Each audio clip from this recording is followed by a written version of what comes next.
Do you need a board game to take home this Thanksgiving? Who, me? Yeah, it's our Thanksgiving special. How do you not?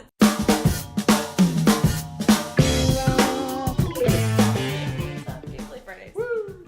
Alright, I'm Carly. And I'm Matt. And today we're talking about our top 5 Thanksgiving tabletop games. What? Yeah. That's awesome. Yeah. What's our criteria? So, first off, we wanted to have a large player count, so hopefully accommodating up to 8. Maybe you're going to have that many, maybe you're not, but... Yeah, but this is the time of year that if you're going to have extra family and aunts and uncles and cousins and things, and, a lot of games are only up to like 4 people, so...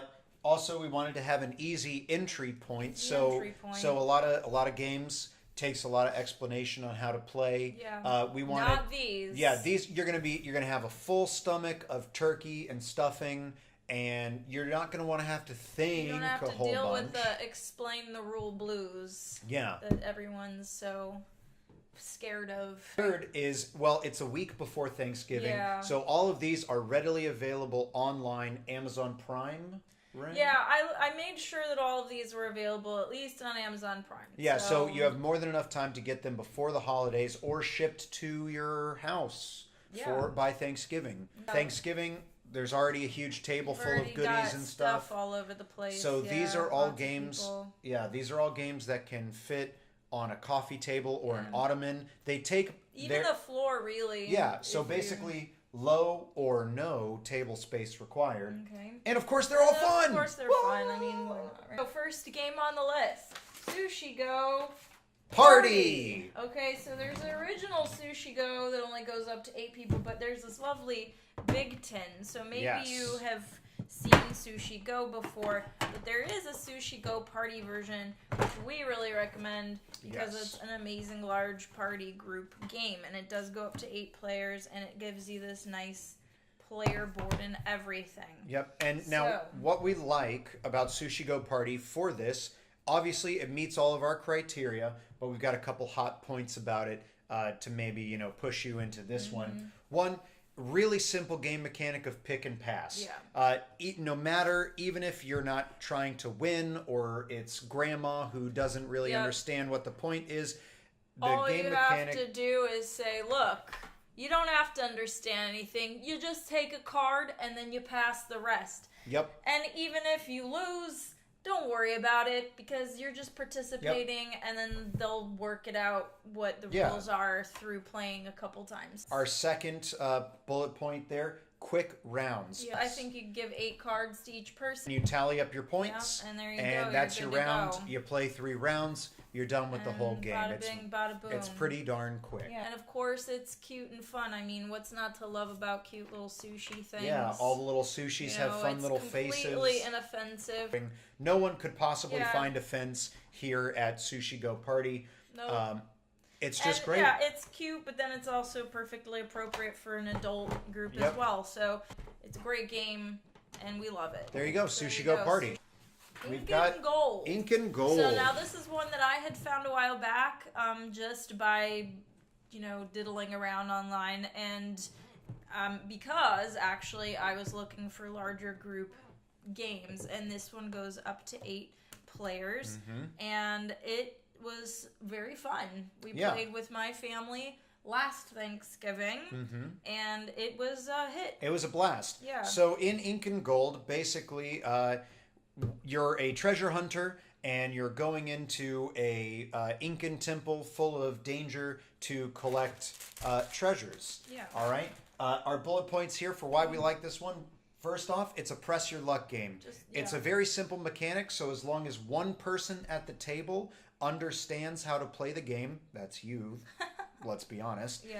No one else has to understand really, and it is very it's basically luck-based. The same thing where you just can hand some cards to grandma or whatever, and then you're just like, do you want to go? Yes or no? Do you want to stay? Do you want to go? In or do you want to go? Basically, the conceit is the longer you stay, you get more gems, but you also might get kicked out and get no gems at all. Run the risk of bumping into one of these. hazards like these creepy spiders, or you know, a fire, or a rock slide, or whatever that's in the temple. So our number 2 here is fun gyms. It's very hands-on, so we've got a good number of gyms nice here, gyms, and you know, it's good for, you know, maybe someone who feels like, you know, they get a couple of these and they're like, oh, okay, I'm doing something in the game, exactly. you know. And you've got these little tents, so so you kind of hide your gems in there. And you hide your gems, so that's kind of fun. So then the third point is that it's an interactive sort of know your opponent. So again, which is appropriate for families. You can kind of gauge that, like, who would be more of a gambler or not. Who's gonna stay? Because that is how you formulate your own turns. Right. Is your other player knowledge of, you know, is this person likely to be pushing their luck right now, or are they gonna play it safe? Because I could leave and take a disproportionate amount of treasures with me as long as I'm the only one leaving. And you could kind of maybe goad each other a little bit and that sort of thing. So, So it's a great one. Incan Gold. A little bit different that you might not have heard of before, and it's a great little pickup. This one is currently a little bit more expensive than, say, Sushi Go Party. I think this is the most expensive one on our list. I think it is, but right now I think it's around $30 or $35 on Amazon. Yeah, but still not bad for a game that, again, you know, a lot of all replayability. of these... It's great at a party. There's just only so many games that are fun that go up to 8 players. So, there you go, Incan Gold.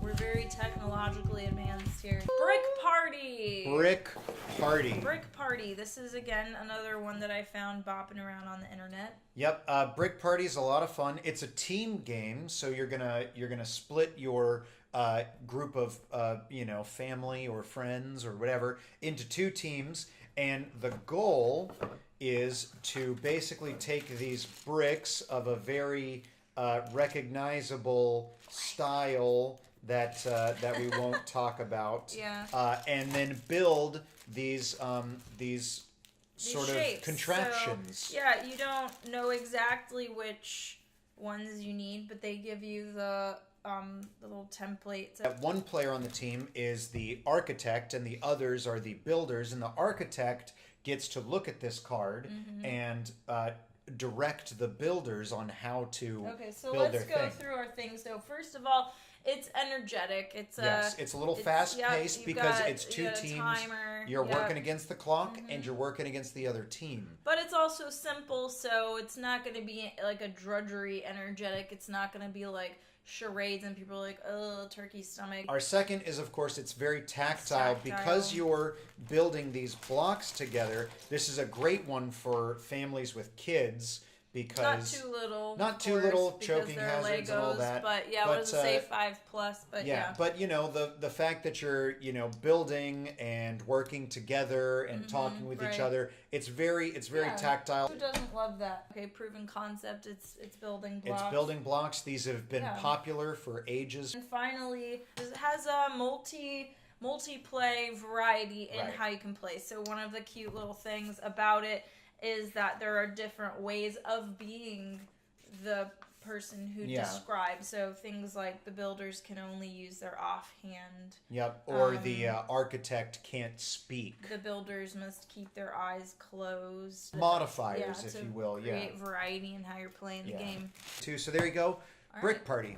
Code names. Which, to be honest, it's a juggernaut. That's our number 3. Number 3 point is you probably already have this. Yeah. Or at least you know someone who does. Because, we debated putting this on the list at all because, you know, you probably already know about it, but we just thought it's so good, and it's popular. In case you are completely new to games and you're just kind of watching this and you haven't heard of code names, then you want to go get this. So our first bullet point is it's simple yet deep. That's like my go-to phrase for things. 2 teams. 1 code giver on each team, and everyone else are guessers on the team. You give a 1-word clue, and to designate to a bunch of these you words try that you're to trying tie to get them to together guess. word. It's one of those games that when it came out and we got it, where you go, how is this not something that has already been around for 30 years or whatever? And it's so easy that you probably, besides having maybe a couple people understand the game, you don't have to explain it at all. And if people just watch one round of play, they'll go, oh, okay, I get it. With people that know each other, you could have sort of inside ideas of connective words. Our second point is huge or near infinite replayability. So there you go, code names. All right, and last on our list, Dead Last. Dead Last. Is that the last? No. That's the last last or one. The last? Is that the? Oh, okay. It's the name of the game. Dead Last is a social collusion game. Everybody is a thief, and you're all competing to take home the gold.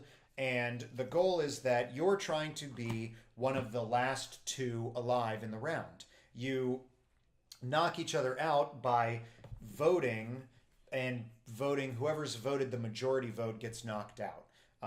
So it's sort of like a little super quick miniature game of Survivor. This is maybe one that you are going to want to read the rule book ahead of time for yourself, but you could very easily and quickly explain how to play. So the fun of it is that it's just very brief amount of time to decide who you're picking for. So that, which leads us to the first bullet point, lightning fast rounds. By the time you're like, okay, let's vote, everybody knows exactly who they're voting for, and except maybe for the person who's about to be voted off, they're about to get blindsided. It says right in there, I think, that it's like, don't worry, if you get killed, you're gonna be right back in. Our second bullet point, a way to get back at Aunt Norma. We don't have an Aunt Norma, we just picked that name. Maybe you've got an aunt or uncle or whoever that's, maybe they talk a little too much politics. And you're like, you know what? Let's play Dead Last. I'm going to make sure to knock you out every time. Let out a little bit of your little pent up because holidays with the relatives can get a little stressful. Good way to let it out. And then our last one is you kind of discover each other's true colors, because at the end you might be wondering, well, if everyone has to vote the majority, what happens when there's two? Well, when there's only two left, you reach this kind of really cool mechanic where each of you gets a final showdown hand, share the remaining gold, steal it from the other player, or grab one gold and go, leaving the remaining for the other player. It does require at least 6 people is what it says, which, being a collusion game, you do want to have a decent number of people to play this.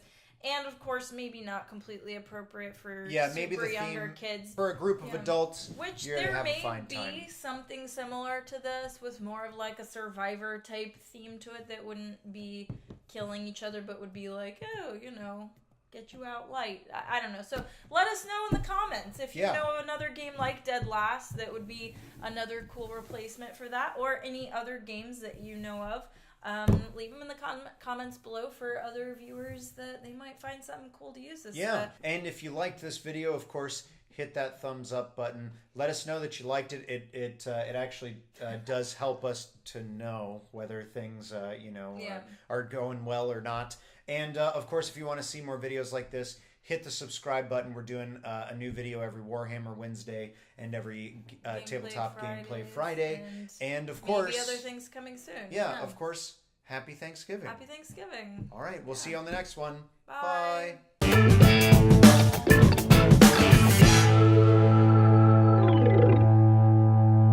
It's time to talk turkey. Oh, God, that's creepy. Okay, let's do this.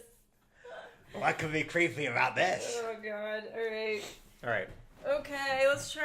Do you need a board game to take home this Thanksgiving? We got you covered. It's Even Odds Thanksgiving Day Special. Welcome to Even Odds. I'm Carly. I'm Matt. And this is Thanksgiving, not Tabletop Gameplay Fridays on Thanksgiving on Even Odds.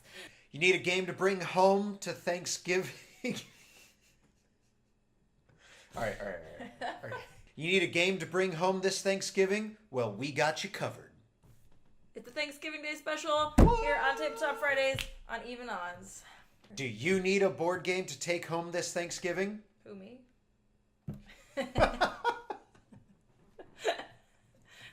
very good.